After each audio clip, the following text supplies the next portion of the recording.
One night I was watching the 1947 version of Oliver Twist, David Lean's Oliver Twist, photographed by Guy Green. We're watching the movie, watching the opening scenes of the film of Oliver's mother in labor, walking across this dark moor.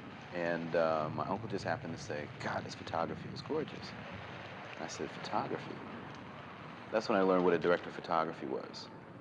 I found out that I was really responding to light. Scott, have you seen any movies that were shot by Robert Burks? I'm not sure. Who was he? Robert Burks, it's sort of a trick question. When we did our episodes of Alfred Hitchcock, you remember we talked a lot about movies he made in the 50s and 60s, because those were some of his most impressive, greatest movies. Vertigo, Rear Window, North by Northwest, The Birds. And it turns out that from 1950 to 1964, I was reading about this, he shot 13 movies, Hitchcock, and 12 out of those 13 had the same cinematographer, same director of photography, Robert Burks.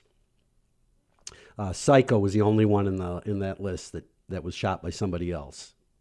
Which is a really almost a low budget film for Hitchcock. And those other films have such a uniform style almost that there's a definite look to those movies. Right. And certainly Hitchcock has very definite things associated with his style, but so do individual photographers, cinematographers. And so at least some of what's going on in those movies, it can be attributable to that cinematographer. And obviously there was a reason why Hitchcock kept using that cinematographer over and over again.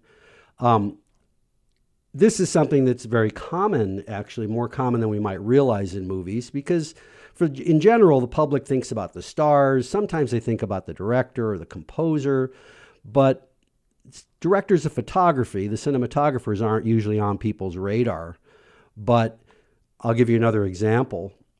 Steven Spielberg, in the last 30 years, starting with Schindler's List and all the way up to his latest, The Fabelmans, that's 20 straight movies, all the same director of photography, the Polish cinematographer Janusz Kaminski. And, even for myself as somebody who feels like I'm into movies, I'm into direction, I'm into Steven Spielberg, I didn't realize this. Yeah. I had not heard this gentleman's name before. Right. And he's a great cinematographer. He's won a couple Oscars for best cinematography, probably with Spielberg. I think Saving Private Ryan was one of those, and maybe one or two others. And it's interesting because it brings up that whole issue of, who's the author of the movie, and the sort of auteur theory, the theory that the real author of the movie is the director. That's been a dominant theory for a long time. But in the last decade or two, people have started to go in a different direction, going back again to the idea that film is a collaboration between so many people. And historically, the most important collaborator in many, many movies has been the cinematographer or the editor. As a student of film going back decades, the one cinematographer's name that always comes to mind is Greg Toland, who worked with Orson Welles on Citizen Kane, but he also worked with so many other different directors. And that's the one name that sticks in my mind. Yeah, and Greg Toland, there was a poll done of a bunch of contemporary cinematographers, and they were asked who are the greatest cinematographers of all time, and they all listed lots of different ones, but the only name that was on every single one's list was Greg Toland. And we should talk about him in a second, but let's first make sure that clear what cinematography is, right? When you go back to the beginnings of movies, when movies were first made, first, in the very beginning, it was just the inventor of the camera or whatever running it. It was one person. But then once they started making, little movies and employing actors and things like that, then you had someone that directed the actors, basically, told the story, maybe thought of certain shots, and then you had a second person. A two-person crew, basically, at the beginning. And that second person was the photographer, the person that did the motion picture photography. And so the collaboration between cinematographer and director has always been critical. It's everything that you see. Photographer is primarily responsible for what the camera does, the composition of the shot, the lens that's used, the movement of the camera, but also the lighting. The great cinematographer John Alton wrote a book called Painting with Light. He said, that's what we do. We paint with light. So without cinematography, the screen is black. And many films you can look at and go, this movie is a work of cinematography first, Well, and then you talk about going back to the beginning. Of course, cameras weren't moving. So the first thing would be just the movement rather than just having it stationary. That's true. I mean, there are some exceptions, but for the most part, in the early days of film, the camera didn't move much. And one of the first great part, and we want to think about a director who started to move the camera a lot. You think back to probably the most famous early director that really sort of, in a way, launched Hollywood as an industry, D.W. Griffith. And Griffith had a partnership with one cinematographer, Billy Bitzer, who was largely responsible for all his great early work with him. But you asked about Greg Toland. Toland was responsible for changes that happen in movies that are still extremely important today. For the most part, up until the late 30s, early 40s, studios demanded a sort of high-key, brightly lit look to everything. They wanted glamorous photography of the stars. And Toland was a leader in a movement that eventually developed into things like film noir in the 40s and 50s that said, we're not afraid of the dark anymore. We can show things in a shadowy way.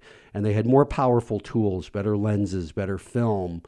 And they started to do things that for Toland, it culminated in the film Citizen Kane, where it had a look that no one had ever seen before. And it really changed filmmaking. And then you going back to Robert Burks in the 1950s with Hitchcock. Then you've got color, widescreen, and then even more special effects as well. Yeah, so skipping through, the 40s and this kind of revolution that changed the sort of look of black and white film. Yes, then Technicolor. Technicolor started in the late 30s, but it didn't start to be widely used until the 50s, and to deal with the challenge of television that was keeping people away from theaters, a sort of smaller version of what's going on now, which is big time people are staying at home. But they said, what can we do to make movies better? Well, one thing was really good color, because in the 50s, TV was still black and white. And then they started to shoot for the first time widescreen. They experimented with things like 3D. So then you get this really impressive use of Technicolor in the 50s. And there's a trend for things to try to be epic, and be big, which following in the 60s, that's when cinematographers and directors started breaking the rules. Yeah, as you get into the 60s and 70s, now all of a sudden you get cinematographers saying, we're not going to do these big widescreen, epic, perfectly clear Technicolor things. Let's make it look a little more realistic, a little more documentary style, which now is completely a dominant style in movies. The idea of handheld, shaking camera that points into the light, you get lens flares, all that. That really started in the late 60s with a sort of anti-Hollywood movement and still persists today. Although that was also influenced by the European films of the 50s as well. That's true. I mean, the European influence was a big part of what brought about the French New Wave and things like that, are what brought about this, besides the fact that Hollywood was getting kind of stodgy and the studio system was collapsing. So all of a sudden there was more value in these independent filmmakers. And that's where a lot of the famous names we still think of today came out of. Martin Scorsese and Francis Ford Coppola, and the sort of film school generation rose out of this sort of gritty, realistic, make a movie almost documentary style, on location, get away from studios. And that took very skilled cinematographers. And then you get into the 80s and the 90s, which things are changing as well. But this is like it's digital before it's pre-digital. Would you think of it in that way? I guess in the 80s and 90s, almost all films were still being shot on film. Today, as we speak, almost all films are shot digitally. A few directors are still shooting on 35 millimeter film, but even theirs immediately goes into a digital format, and that's how it ends up being shown in a theater. But in the 80s and 90s, it was all being still shot. You couldn't shoot digitally; it was very low quality. So it isn't really till this century that movies start to get shot digitally, and it's digital all the way through. And we've had conversations in the past about the digital so-called revolution now, and that if the cinematographer is as important now as the cinematographer has been in the past. Yeah, it's a good question, because now in some ways everything can be done in post-production. It's almost like it doesn't matter what you get. In the old days, if they were gathering location sound and they knew they were going to redub the sound in a studio anyway, they didn't care that much if the sound was poor quality. Well, obviously they don't want poor quality. They want the best thing they can get in a camera. But if it isn't quite right, no matter what, it's going to go through all these different people: digital colorists, compositors, visual effects supervisor, and visual effects teams, and they're going to change it. So that could devalue cinematographers unless they have the clout to say, I'm going to be involved in whatever you do in post-production too. Well, that's another issue too. So what does that mean when you say cinematographers have clout? Well, let's take a guy like Kaminsky, this guy who's shot every Steven Spielberg film.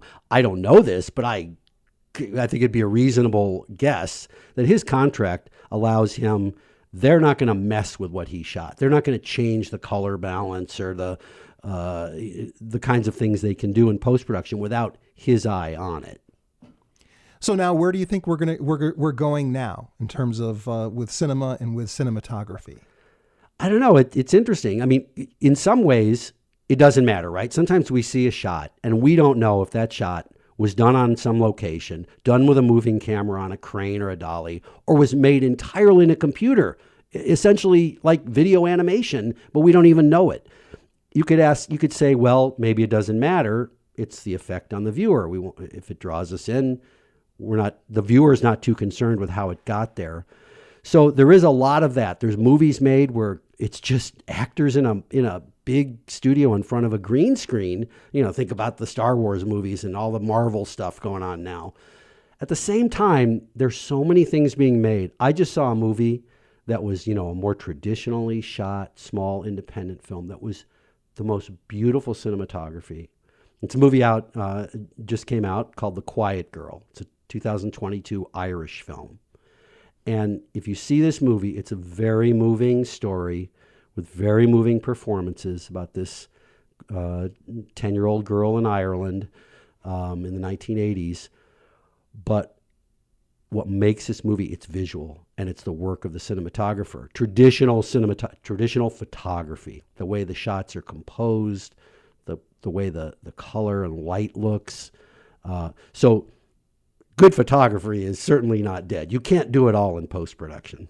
All right. Well, thank you for this stimulating topic. Thank you, Scott.